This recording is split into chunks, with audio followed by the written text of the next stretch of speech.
to a country. We don't take an oath to a tribe. We don't take an oath to a religion. We don't take an oath to a king or a queen or to a tyrant or a dictator. And we don't take an oath to a wannabe dictator.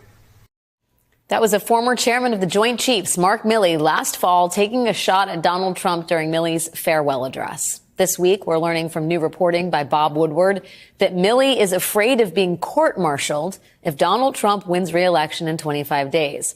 According to Woodward, Milley said, "Trump is the most dangerous person ever.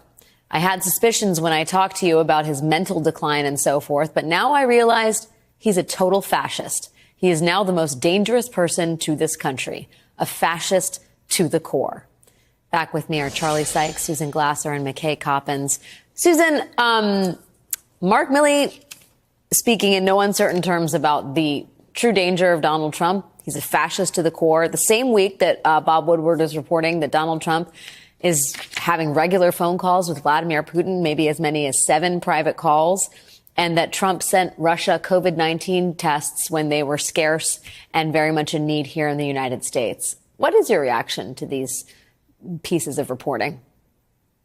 You know, Alex, the truth is that one of the most remarkable things about Trump's presidency was his very, very consistent preference for America's adversaries over America's allies. And, while I can't confirm Bob's specific reporting here about General Milley, it certainly is consistent with concerns that he raised throughout his time observing President Trump. He was appointed to be chairman of the Joint Chiefs by President Trump. He considered resigning office after he participated in the ill-advised Lafayette Square photo op. Remember that? And he felt that he had, made a terrible mistake. He wrote a letter of resignation, which we obtained and published in our book, The Divider, in which he expressed themes that are really consistent with the idea of Trump as an un-American leader. He wrote in that letter that he believed that Donald Trump did not subscribe to the very values that America fought for in World War II, and that he really had a preference for America's adversaries in a way that was undermining this country from within. And I think that the other thing that's important to know about Milley is that he's a real student of history, in particular of World War II. And so if he's using terms like fascist, this is somebody who, this is what other people, they go play tennis to, in their spare time. General Milley, in my observation, reads big books about World War II history. And so to me, hearing that comment is very much informed by, his own study of that conflict and his own up close observation of Donald Trump in the Oval Office. Yeah, McKay, I sense real fear in Milley expressing that he's worried about being court-martialed, and even in his fear, there's fear at the heart of saying that the man who might be president is a total fascist to the core.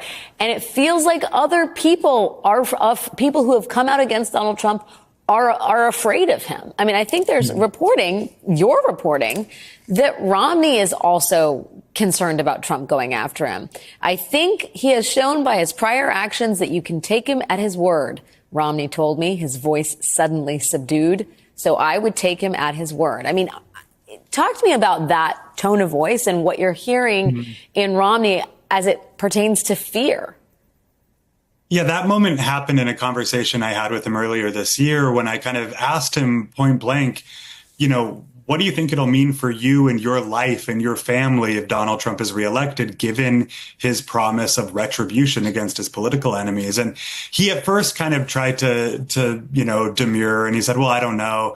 But once I really got him talking about him and pressed him on it, he kind of admitted, look, I've got 25 grandkids. I've got five sons, 5 daughters-in-law. We have a big family.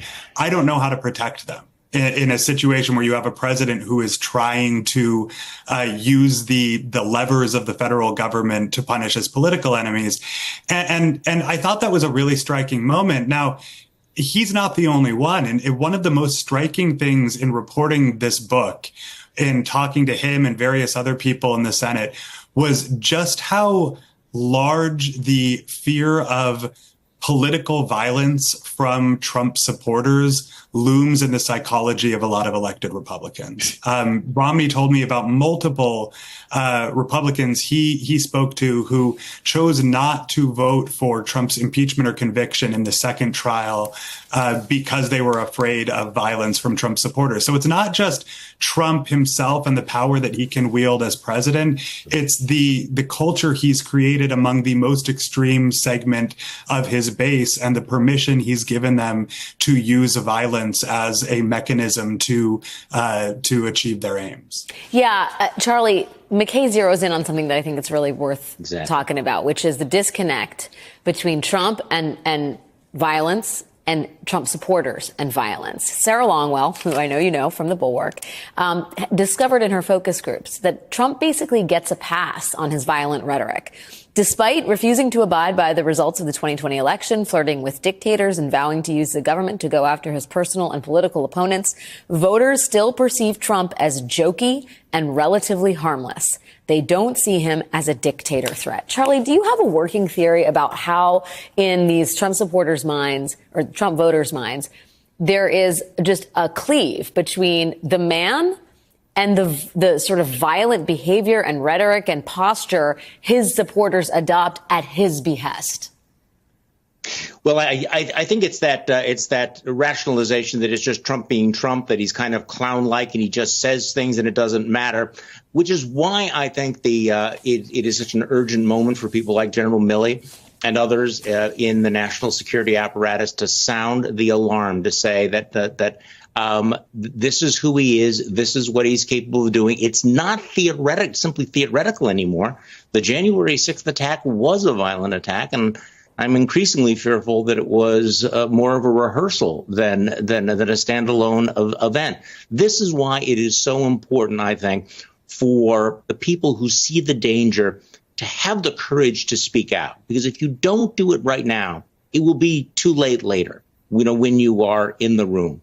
That this is the moment to say, this is what he's doing. Like, for example, when he talks about retribution, you may have people in focus groups saying, well, he doesn't actually mean it. Well, what we've seen from, reporting in the New York Times relatively recently is all of the times that he has tried to use the power of government to go after and harass and investigate and indict his opponents. This is not something new. It's been documented. It's documented in Susan's book. It's been documented over and over again that it's not just Trump being Trump, that the danger is real. So this story about Mark Milley is the kind of thing that we need to step back and say, do you understand the gravity of what he is saying and what voters need to know in the next 25 days? Because if Donald Trump gets back into power, it'll be too late then to sound that alarm.